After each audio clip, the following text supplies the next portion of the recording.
event. Guerrero and Hinojosa, they are scheduled for 10. And the referee in charge of the action. Robert the Ghost Guerrero, now 26 years old, well-skilled southpaw, a stellar mark of 23 1-1, 16 KOs. And Robert burst onto the elite level scene in 06 when he earned a piece of the featherweight title. He would vacate his belt, move up to 130 pounds. Tonight he's fighting at 135.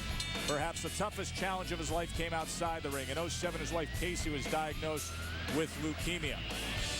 A change of promoters had him sitting out nearly 11 months. And then when he did return, there was the single moment that caused heavy criticism.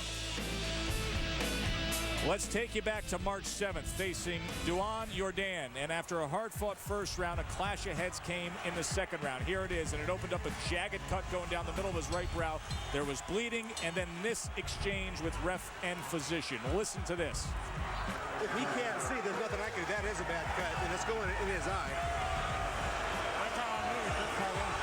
Can't see? The body language and the lack of desire to continue, and the critics and fans quick to label him, quote-unquote, a quitter. He asked me, can you see out of the eye? I said no, because there was blood in it and it was blurry. Wish I would have argued a little bit about it. If he would have asked me, hey, can you continue on? First words would have been out of my mouth. Yes, I can. I would take it back to my corner and, you know, have my corner work on it and do their job. That's what we have a cut man for. And, you know, it's too bad the referee didn't let it go on and get it back to my corner. And I know my cut man would have did his job. And you can hear the regret in the voice of Guerrero. And there's Efren Hinojosa, one of those grizzled veterans, a survivor of the tough Mexican fight scene, now 37 years old, 30 wins in his career, and the bioblast on Hinojosa. We've talked so much about the cut that Guerrero had. We should note that Hinojosa has had a long history of cuts in his fights. He's a former lightweight contender, but now in his last 4 fights, 3 losses, 1 by DQ. The 1 win wasn't much of a win. This past February, he was removed from the ring in a neck brace, and by stretcher, he was hit by an illegal shot to the back of the head. So Teddy Atlas sets the stage for our main event with the fight plan sponsored by AutoZone. Robert Guerrero calls himself the Ghost, so he should be right at home, right here at the Egyptian Museum in San Jose. Well, his opponent, Hinojosa, might feel like he's in a nightmare. Let's get Saul to play Hinojosa, doing a little bit of the King Tut shuffle, or whatever the heck you call that, the Egyptian moves there. I'm going to be the southpaw Guerrero. You're going to be Hinojosa. He likes to stand straight up, box a little bit. He can get caught shots standing straight up like that, especially left hooks. Now, Guerrero, no left hooks. He's a southpaw. It's going to be a straight left hand, but I think he'll find him with that punch. He'll slip the jab, bang, right there. Maybe put the right hook behind it. If he can do that, well, Guerrero will have the Pharaohs rise up and raise his hands in victory. Now, how does Hinojosa make sure that he doesn't get all wrapped up and mummified? Well, let's get to it right now and try to show it. You're Guerrero, the southpaw. I'm Hinojosa. Now, you're always looking for right hands against the southpaw, but how and where can Hinojosa land it? Well, from out there, if Guerrero keeps his distance, it's going to be hard to catch him with the right hand. But I noticed that Guerrero gets over anxious, comes in a little too close, bang! When he shoots that jab from close, the right hand can land from Hinojosa. If Hinojosa can do that, well, he'll be doing the King Tut shuffle. Not exactly like that. 2 points taken away, you might get disqualified. Saul's big time in the Vegas nightclubs with that move. The waistlines are good, okay? Listen, obey my commands at all times. Protect yourself at all times. Touch gloves, come out the bell. Good luck to both of you. So Dan Stell, the referee, lines him up for 10 rounds. A look at the Tecate ring experience. Hinojosa's been around a long time. Guerrero's done it on a high level. Teddy, you expressed some concerns about the matchup here of Guerrero and Hinojosa. What do you expect? Well, part of it is maybe Hinojosa has been around too long, 14 years. You know, when a baseball player starts to lose it, he says that first base looks awful long. You know, his legs can't get there. When a basketball player starts losing it, you know, he can't get up for that shot. When a football player starts losing it, You know, those legs, again, it always shows in the legs. I look at the legs of Hinojosa. They look stiff. They don't look like they have a lot of life, a lot of resiliency in them. They look old. And I'm just concerned. I get worried about these promoters. You know, I have to be frank. I get worried about these promoters giving us fights with fighters that are older on short notice. Hinojosa, 37 years old. He takes his fight on 3 days' notice or 5 days' notice. And he's in there with a young former world champion who's pretty strong. I'm just concerned that one of these times, taking these fights on quick notice like this, there's a better chance of that fighter getting injured. Again, Hinojosa, 37 years old. A lot of punches that he has taken in that career. When you're 37 as a fighter, you can feel more like 47 or even 57.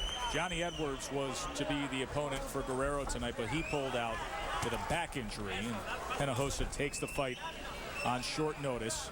If Hinojosa is going to get anything done, not a big punch. He's going to be on the outside. He's going to box a little bit, try to catch Guerrero coming in, shoot combinations when Guerrero comes in, try to use those, what I think are old legs, to stay on the outside. But Hinojosa is a fighter, and there'll be spots that go close.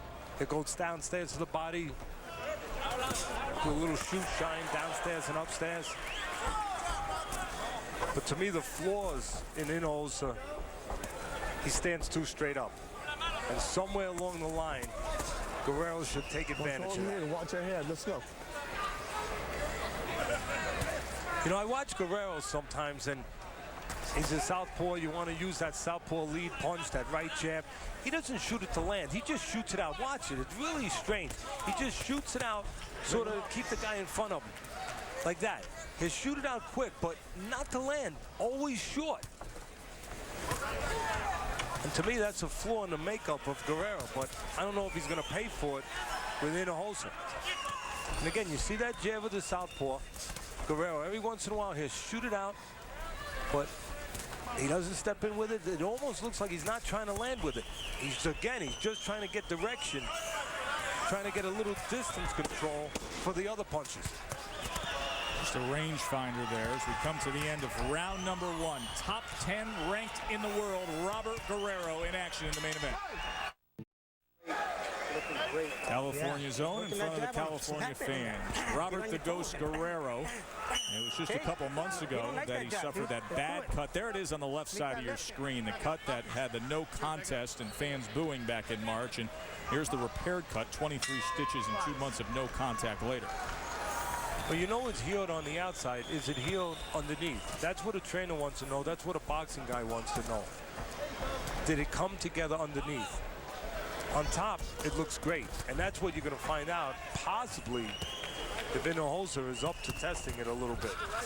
3 months, not a long amount of time, really, for a deep cut to heal. Heals on the up, on the front, you know, on the surface. But, again, underneath is what counts. I would be shocked, I'll tell you right now early, if there's not a cut by either one of these fighters in this bout. Hinojosa's been known to be in there with his head. He's been cut many times. The southpaw Guerrero, the former champion, he's been involved in 2 no decisions and a technical draw because of headbutts. So both these guys have been cut. Both these guys have been free with their heads. Again, it would be a long shot to me of, you know, it would be sort of an upset almost to see no red during this fight. The wide sweeping right hand from Hinojosa that landed, but Guerrero came back. In fact, Guerrero's accuracy in the opening moments of this round has been very impressive. Caught Hinojosa with a short hook as he stepped forward and 3 straight left hands from the southpaw. Again, you see Hinojosa standing straight up.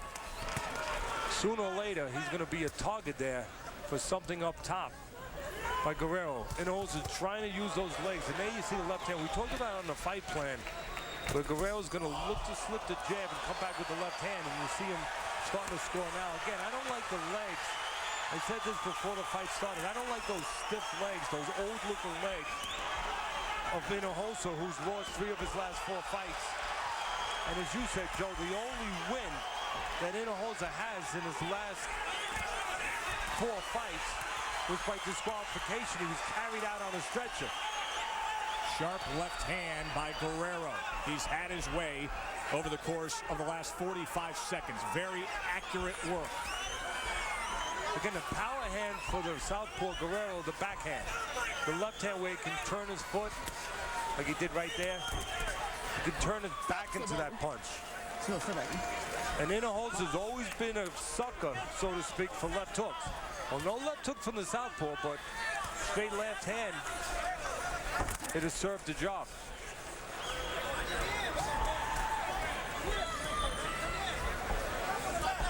Now just pawing with that left jab is Hinojosa.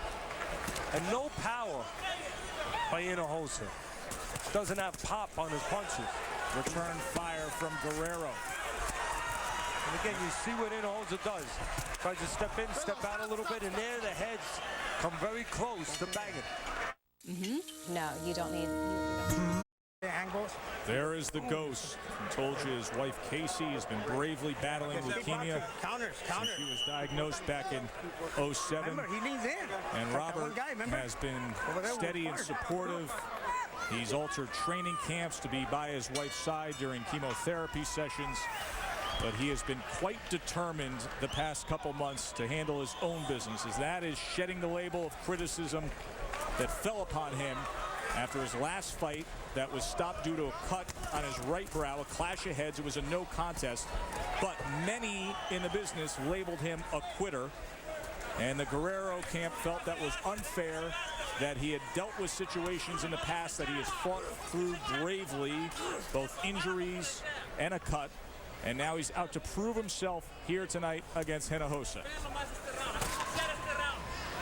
Hinojosa, 11 years the elder of Guerrero, and many punches older than Guerrero.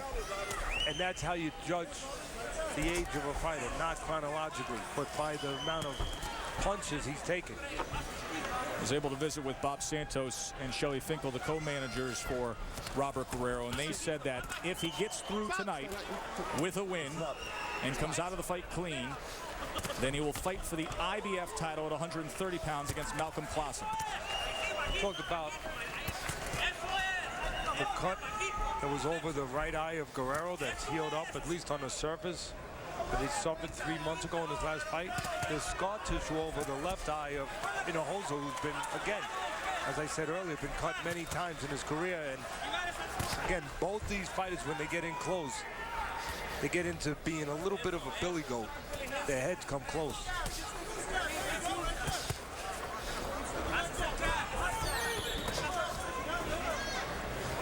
Again, watch that jab of Guerrero. He doesn't dominate with a jab. He just uses that jab and shoots it out there. Not even trying to land with it. Again, just trying to get his opponent lined up, so to speak. Get direction for the next punches. Get control of range. And then he's looking for the left hand or the right hook. It's a calibrating tool. Yeah, it is a calibrating tool. I mean, a lot of damage is not going to be done in a fight with Guerrero's jab. Short, sharp left hand on the inside. And Comes again, back with another. And again, I don't like the legs. You know, Guerrero hasn't really gone into attack mode yet. I don't like the legs of Hinojosa. Guerrero chases back the veteran Mexican. It's in complete control. Lead left. Oh, and a good solid left hand there by Guerrero. And again, in the fight plan, we talked about Guerrero looking to slip to his left, counter with that left hand, and it's there for him. Hinojosa, Guerrero, end of 3. Long John Silver's is serving a classic. We talked about in the fight plan, Guerrero likes to slip to his left, make you miss, and then come back with the power punch. The left hand, there it is. He makes Hinojosa miss right there, slips to his left, and comes back with that left hand. And there's another shot of it. Hinojosa took a little sting off that punch by bailing out on it a bit. Joe Tessitore and Teddy Atlas with you ringside. Brian Kenny back in studio. Round 4 scheduled for 10. Our main event here. The average connects through 3 rounds so far. Guerrero, the former featherweight titleist, top 10 130-pounder in the world, who could be lining up a title shot, averaging 31 connects a round. Hinojosa only 14. The only possible edge Hinojosa at 37 years of age, having lost 3 of his last 4, had coming into this fight, I thought, Joe, was maybe that he's been a bigger man and he could absorb. Not that you want a guy at 37 years of age absorbing, but he could absorb from the smaller man when he had to. Hinojosa, a lightweight most of his career, while Guerrero has been a featherweight throughout his career until tonight, basically, when he stepped up to lightweight. Stepped up to lightweight, originally with the intentions of showing that he can fight at lightweight if there was a money fight out there. But according to his management, he will contend at 130 pounds, where he is ranked by all the Alphabet Soup organizations, as well as Dan Rayfield, ESPN.com, and Ring Magazine, and fight for the IBF title at 130 pounds in the near future if, and that's an if, he gets through Hinojosa tonight, wins the fight, and comes out of the fight clean. Guerrero, not a big inside fighter. You saw a moment ago, he accepted a clinch. Guerrero will try to control range for the most part, look for spots with that straight left hand, sometimes switch to the right hook. Again, the jab is non-existent from Guerrero as far as doing any damage. It's there mostly, as you said, as a calibrator. Looking to set up the hook, looking to set up the left hand, looking to control range. And Guerrero will use his legs. He's not a Muhammad Ali, but he'll step out, he'll step in. He'll keep you off bounds a little bit. Get the distance that he wants. Try to get his opponent to reach in a little bit. But you don't see a lot of inside fighting from Guerrero. You will see left hand to the body, though. Watch your head. With a little space.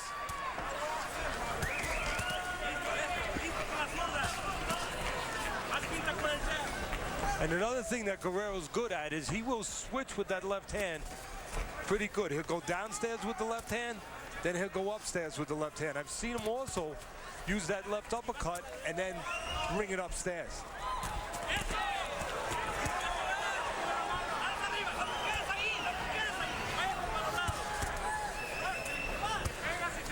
Again, right now, Guerrero not looking to be a seek and destroy guy, just looking to control range, outwork Hinojosa, and keep Hinojosa with those old legs a little off balance.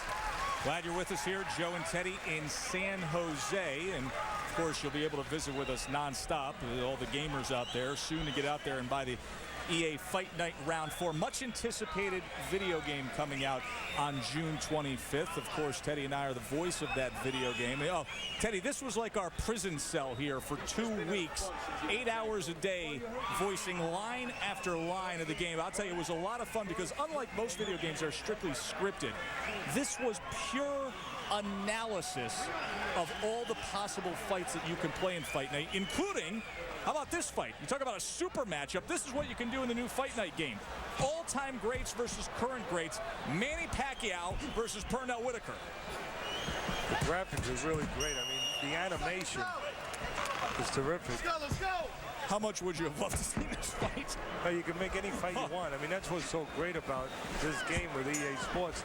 And we had a lot of fun with it because we were able to call it the way we would call those guys fighting if they were really fighting in front of us. We would talk about their habits. We would also talk about their temperaments, about what their tendencies would be, what their character had shown itself to be in past fights. And we were able to be reflective of those things. Like I said, I had a lot of fun with it, and hopefully the fans will have fun playing the game. Round 5 here of our main event, Guerrero and Hinojosa. By the way, Fight Night Round 4, EA Sports Fight Night Round 4, now available June 25th is going to be the date that Fight Night Round 4 is available in stores. Yeah, Tyson Ali on the cover. I know you've seen this, the commercials and the promotion for it all over the place. How many hours do you think we spent alone on Mike Tyson doing the voice for the video game? His character, the mentality. More than I normally would. Exactly. So just a glimpse of what you will get on Fight Night Round 4. Guerrero's been in complete control of the action so far tonight, as expected. Yeah, Guerrero's not a, he's not a go-get-you type guy. He's a guy that is pretty good in most areas. Pretty good fundamentally. He likes to control range. He'll use that jab to help him do that. Good job, Jim. He likes to use the legs for defensive and offensive purposes. Teddy, pretty good or world championship level good? Well, to his overall package, Guerrero. To me, he's solid enough to fit into a world title. I mean, he's already shown that in his past. He's a former world champion. He's solid enough, but he's going to get it done with those mechanics. He's going to get it done with consistency. He's not going to get it done in one facet of the game.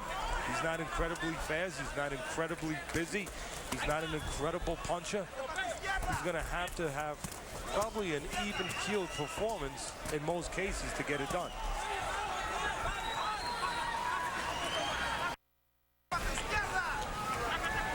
He's letting off the gas pedal a little bit here with Hinojosa. And again, you see that, just that short jab of Guerrero. It never gets there. He's always looking to set up that left hand, either downstairs or upstairs. 3 short left uppercuts on the inside, and now as they were tied up, now kidney punch doesn't help. Being still with the warning. There's a sharp left hand. Both men go to the body. Guerrero gets the better of it with the left hand. And that's where Guerrero goes to the body, with that left hand, usually the straight left hand. Coming to the halfway point of our scheduled main event, the Ghost in control.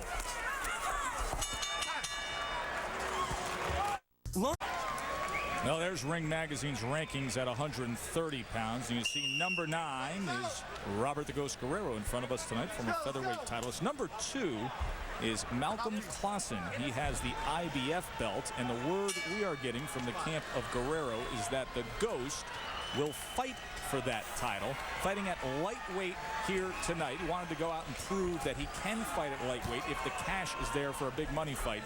But 130 pounds is where he will go after his next belt. Round number 6 here of our main event.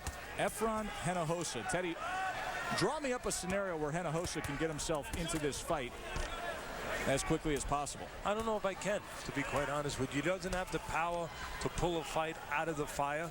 I'm not going to create things if I don't believe that those things can be created. At his age, at 37 years of age, and again, I'm seeing those stiff legs on Hinojosa, he would have to really gamble. He'd have to roll the dice right now and be one of those Vegas,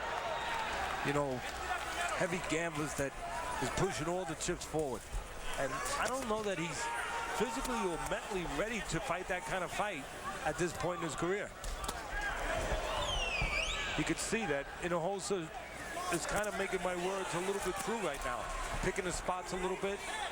He's not going to be that riverboat gambler, but he's going to come forward with that kind of tenacity, with that kind of hurricane of punches. And again, he doesn't have the power to get it done picking one spot.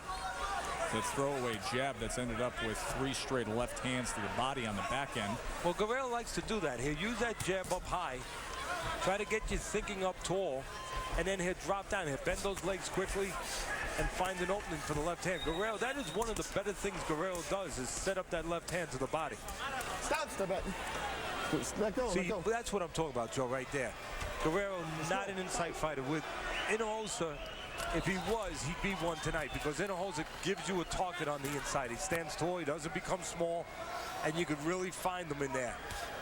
But Guerrero, he'll work a little bit, and then he'll smother himself. He'll hold on to you a little bit, but not looking to take you apart in the kitchen. That left hand just moved Hinojosa back. Little swelling under the right eye of Guerrero. And blood streaming from the nose of Hinojosa. Again, right now I'm getting a feeling that Hinojosa is trying to survive more than he's trying to win. And that's why my answer to your question was, I don't know what he can do, because I don't know that on 5 days' notice, Hinojosa is here ready to do what would have to be done. Two left hands as Hinojosa was awkwardly turned over towards that right side. And now he lunges in with a right hand that's off the mark.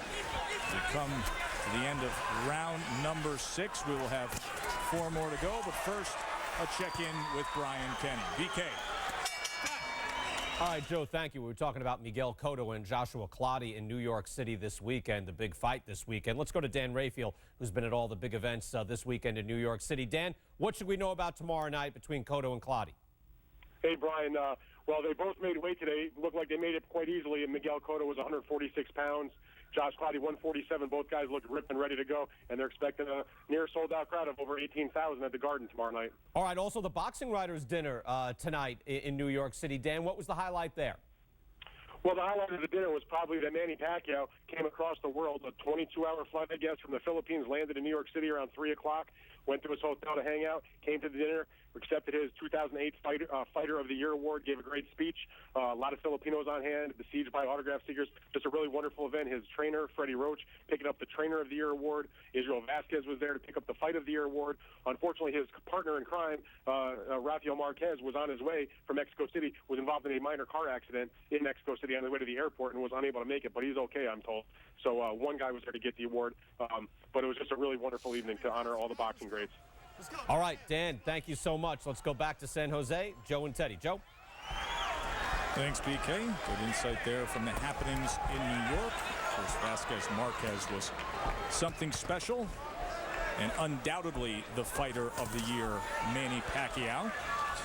Punch track numbers. You see the last round, typical business from Guerrero.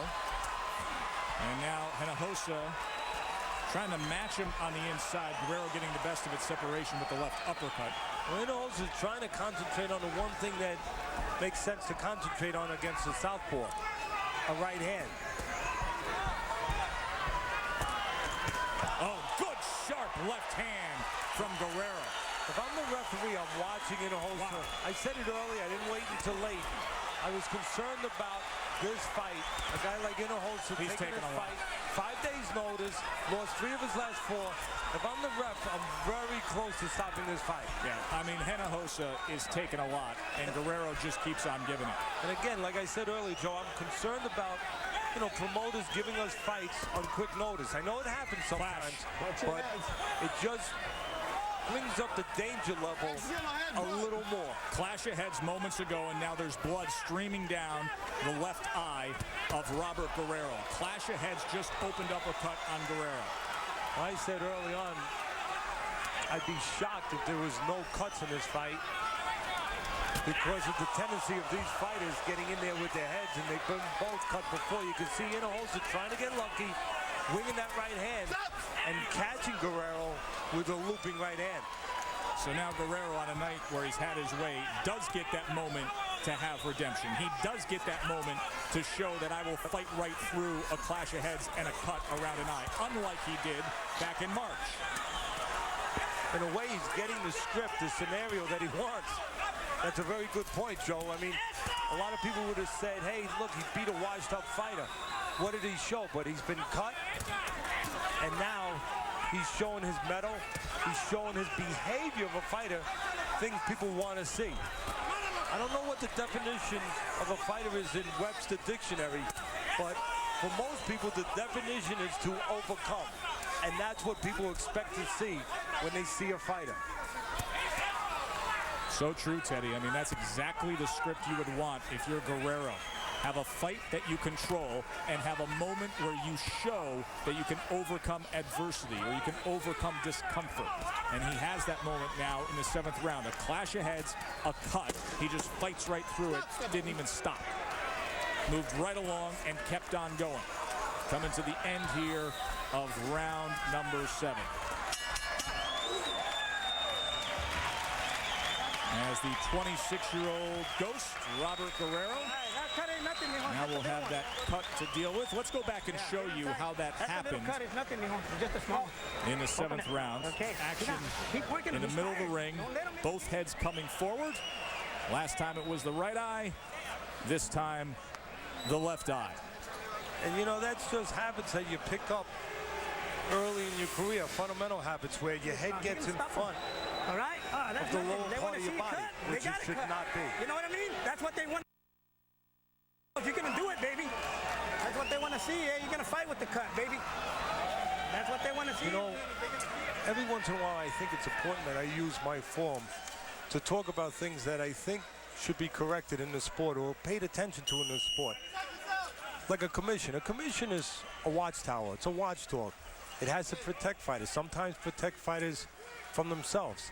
And in this case, the California Commission, I don't think that they did a great job of doing that. Now, the bottom line is, the point that I'm going to make is that the fighter in question did not get on this card, and I'm thankful for that, because last night the doctor made sure that he did not get on the card. But the California Commission was going to allow Manuel Sarabia to fight Juan Carlos Velasquez, a good prospect, 24-year-old kid who's 9-0. Sarabia, well, he's 31 years old. He's been knocked out 12 times, and he's only won one fight in his last 17 fights. That is not good enough. A commission is there to protect the fighter, not put him in peril. I would argue that this commission is a commission that does as many fights as any states in the country. It's a big commission. They should not have been prepared to put Emmanuel Sarabia in a ring with a young prospect who was 9-0 like Velasquez. He could have been hurt. I'm just thankful that the doctor did not allow that to happen last night by pulling Sarabia. Would have been a brutal mismatch. Good point, Teddy. We need a better commission here in California. The last head of the commissioner, Armando Garcia, was fired a while back, and this commission has not been strong for the last few years. I think it's up to the governor who appoints the commissioners here. You know, the commissioners are paid by taxpayers' money. I think they need to look at this. They need to listen to me. They need to care about this sport, protect the fighters, and make sure the right person is put in front. And how about managers and promoters stepping up and also respecting the sport and thinking about the product that they're putting forward to the public? It doesn't serve the sport, doesn't serve the fans, and it puts fighters in harm's way that shouldn't be in there with other fighters. Minutes ago here in round number 8, you could see the bloodied face of Efren Hinojosa as blood also streams down the left side of the face of top 10 ranked Robert Guerrero. That's from a clash in the last round. He has been in complete control as the 14-year veteran Hinojosa has taken a lot of damage tonight. And the cut has not really been stopped by the corner of Guerrero. The cut man there, Ruben Gonzalez, has not really stopped. He stymied it a little bit, but still bleeding. But again, Guerrero not allowing it to bother him, behaving like a fighter. Hinojosa comes forward. Guerrero meets him. He was able to turn away from that right hook was Hinojosa. There's that left hand to the body. That's been one of the signatures of the night for Guerrero. Look at the face of Hinojosa. Unbelievable. Beaten up. Billy Mays here. They're tending to the right arm of Efren Hinojosa, and this fight is over. This fight is over. And it should be over. Hinojosa took a lot of punishment. Guerrero comes over to congratulate him for holding up that long. But 8 rounds in the books. He came back after the 8th round, was in obvious pain.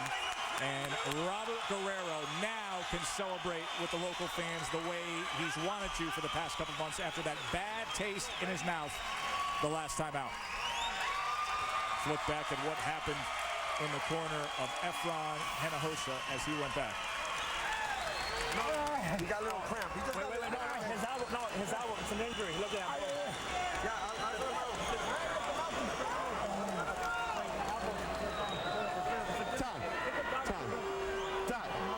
No, don't touch his arm. Yeah, just don't touch it. Don't touch it. Don't touch it. Don't touch it.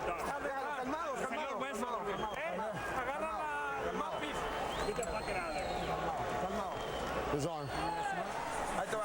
Look at that bone, Doc. It's out. Can you bend it? It hurts. It's out. It's located. That was it. That was the moment. Good work by our guys in the corner to capture that. See, if I'm the commission here, the first thing I'm doing is I'm not allowing cornermen to wear sunglasses in the corner. And I'm dead serious. I know. It's ridiculous. I understand. There has to be, you know, some kind of standard when it comes to any sport, and especially this great sport. These fighters are noble warriors, and you really don't need your cornerman to have sunglasses on in the corner. Now, the cornerman, I think, did the right thing by making sure that he pointed out to the doctor that his arm was hurt and that the fight shouldn't go on. But I think it's up to the commission in these states, and in this state in particular that we're talking about, to have those standards, to have those rules. Let's get the official particulars. We send it up to Mike Vale. Ladies and gentlemen, this bout ends at the end of round number 8. Referee Dan Stell stops this bout on instruction of the ringside physician. Hinojosa cannot continue due to injury. For your winner by technical knockout, Robert the Ghost Guerrero.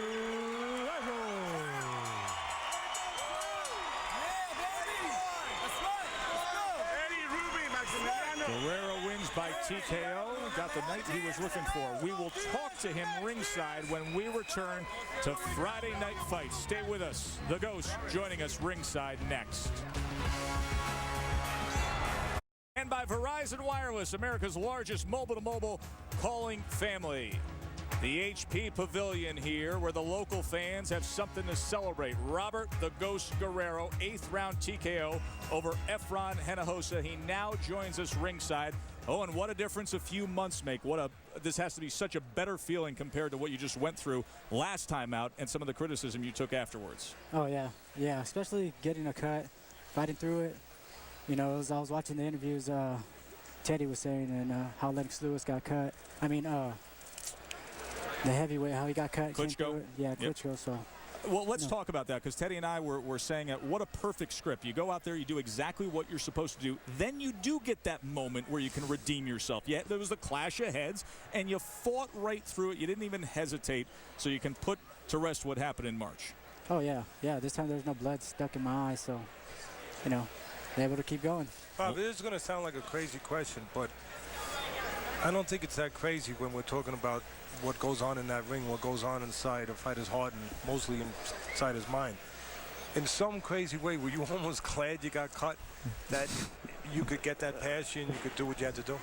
Exactly. As soon as I got the cut, I was relieved. Like, hey, you know what? This is my time to show, hey, I'm a fighter. I don't quit. Last time, you know, unfortunately, it got stopped by the referee. Hey, you know what? This time, keep going. Keep trucking on. I could understand that. Robert, your immediate future plans. We're hearing a possible IBF title shot at 130 pounds. Don't know what effect the cut will have on the timetable of that, but what do you have in store? August 22nd, they're trying to make a fight with Juan Diaz.